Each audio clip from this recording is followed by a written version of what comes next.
There we go. Alrighty, sir. That's on, that's on. We're about to be on. All right. If you're ready, I'm ready. I am. Good to see you again. Good. Yeah, always enjoy talking to you. I always learn. It's quite the education. All right. We are here at the 2019 CUNA Technology Council and Operations and Member Experience Council Conference. Correct. It is a long title for a very good conference. Well deserved. And we are here with CU Direct's Vice President of Innovation, Brian Hamilton. That has got to be one of the coolest titles ever. It's a fun it's title. Like VP of Innovation. Are you kidding me? Yes. It's like, what do I get to create? Yeah. Well, and we've moved that, expanded that to innovation and insights because we realize is the research that goes behind figuring out what's innovative is important. Oh yeah. And then can we package that research and share insights back to the credit union industry and provide value in a way beyond just products? Indeed, indeed. Well, let's talk about the topic at hand here. Yep. What's coming in auto from digital retail to subscriptions, car sharing, ride sharing, and autonomous vehicles. Right. All about cars. Yeah, all about cars. So we've been looking at this on what we call the three horizons of innovation, right? Okay. The horizons of innovation are defined by a few things, but one of those is time, right? So horizon one is anything that is imminently going to disrupt us or is imminently going to happen. So that's in 0 to say 18 months. Mm-hmm. Good afternoon. Just a reminder, the awards presentation session is just about to begin. Upstairs in the ballroom, that's up 2 levels. I guess Please I'm not join winning us an for the award What's that? I'm not winning an presentation. award. Sorry, For Brian. all credit union attendees, there is a chance to win a Live TV. Sure, they have some nice consolation prizes for you. Conference. One for the Intermission. operations side and one for the technology. Live TV. Thank you. You're welcome. All right, back to our conversation. Back to live conversation. Where were we? All right. So 3 horizons of innovation, right? Yes. 0 to 18 months, a couple to a few years out, and then more than 5 years out. Okay. And so we focus our energies, our research and exploration on those, and we give most of our time to that horizon one, say 60%. 20 to 30% on Horizon 2 and 10% on Horizon 3. Mm-hmm. And sometimes this is where businesses and industries make a mistake because they think Horizon 3 is so far out there, they don't dedicate any time to it. Mm-hmm. But it's important that we acknowledge that at best, but we don't have to panic over it yet. So we broke down our research and what we've been delivering on auto lending is kind of those 3 horizons. So the first one is really the digital retail landscape is changing. Right, and if you think of how Tesla has been disrupting the market by just going straight to consumer without going through dealerships, right? That's a disruption. Oh, yeah. If you think of some of the new platforms that are coming out, whether that's Carvana or TrueCar, over the last decade, Car Gurus, we've been seeing all these things come to surface, and the underpinning concept there is to get to the consumer earlier in the process chain of shopping. And I don't remember the number, but consumers go to something like no less than 8 websites or whatever when they're shopping for a car. But it's clear that they start online, right? And so what CU Direct is working on and what we're encouraging credit unions to work on is how do we insert ourselves earlier in that value chain and get the financing secured and procured earlier on, and how do we help expose our credit unions earlier on in that process. How do you do that? How do you get early in the process? Because I just went through a car buying process. Right. I mean, I didn't have to do any financing or anything like that. I saved my money and bought it. I don't know what you're talking about. Nobody does that. Well, I did the old-fashioned way. I saved up for many, many years and bought myself a car. But I had Car Gurus, I had TrueCar, I had all those sites coming after me and go, hey, we'll not only help you buy a car, we'll sell your car for you. Right. Yep. So, time's up. It's time to come meet with you. I love these things.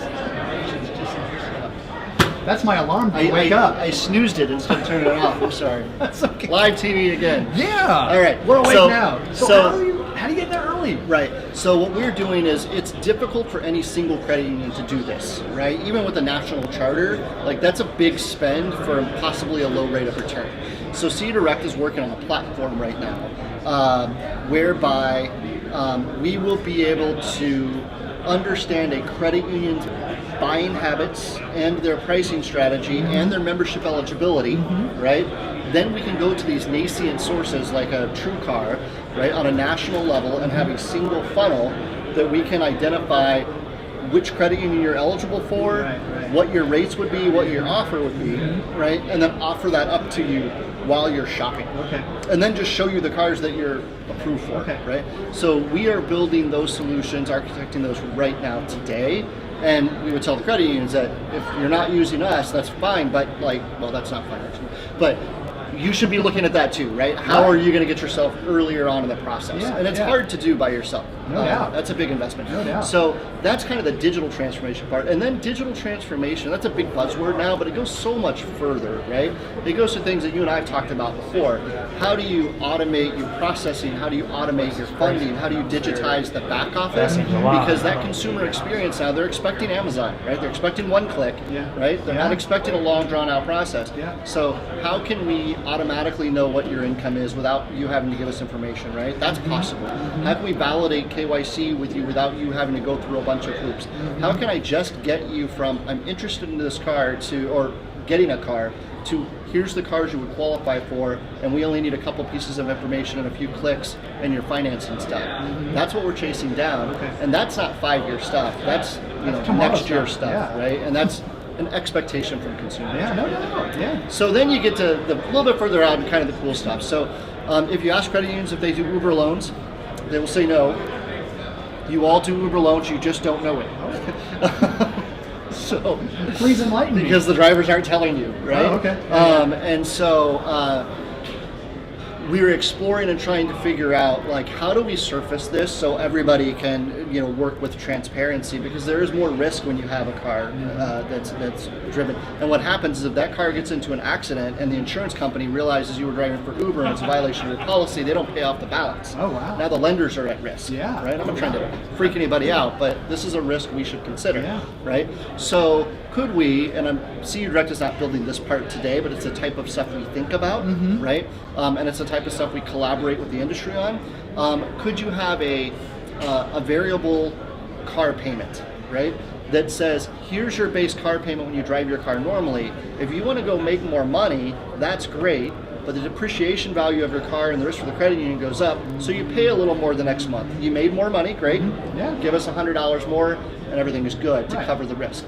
So thinking really divergently and really creatively about things that are happening in the world for real, but how do we have creative solutions to solve those? And then subscription models, those are still unproven. The biggest one, which is primarily on the West Coast, is called Fair.com. They have a Super Bowl ad, right? They're all over. And I don't remember them. Yeah, right? That's $2 million worth spent. Exactly. But they roll several hundred cars a week. And it's on a subscription service where basically you pay a down payment, you pay a monthly payment. When you don't want the car, you turn it back in. It's not really a lease, it's more like a long-term rental. That's your rental, and when you're done with it, you turn it back in. So there's a lot of buzz in the industry around, and that's not the only company that's doing this. I'm sure there's going to be a bunch more, right? And the OEMs are doing this, the manufacturers are doing this.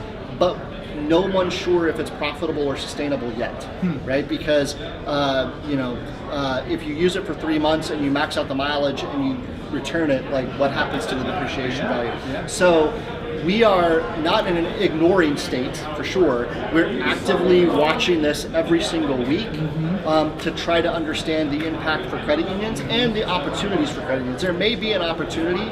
Members Development Corps is chasing that down and considering that. Is there an opportunity for credit unions to play in that space somehow, right? And that's Horizon 2, right? That'll impact us in the next couple of few years, right? The sharing economy, right? So car sharing, ride sharing, and subscriptions, right?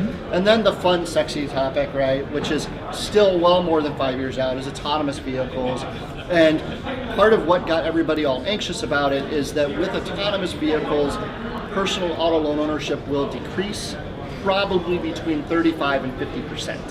So it's not like, it is, but it's not that cars go away. It's just that 3-car families become 2-car families. If you live in a dense urban area, you might not need a car, right? And we actually call this ACEs, because it's not just the autonomous part. It's autonomous, they've got to be connected through IoT. They will be electric because it will be more affordable and they can go more miles, and they will be shared, right?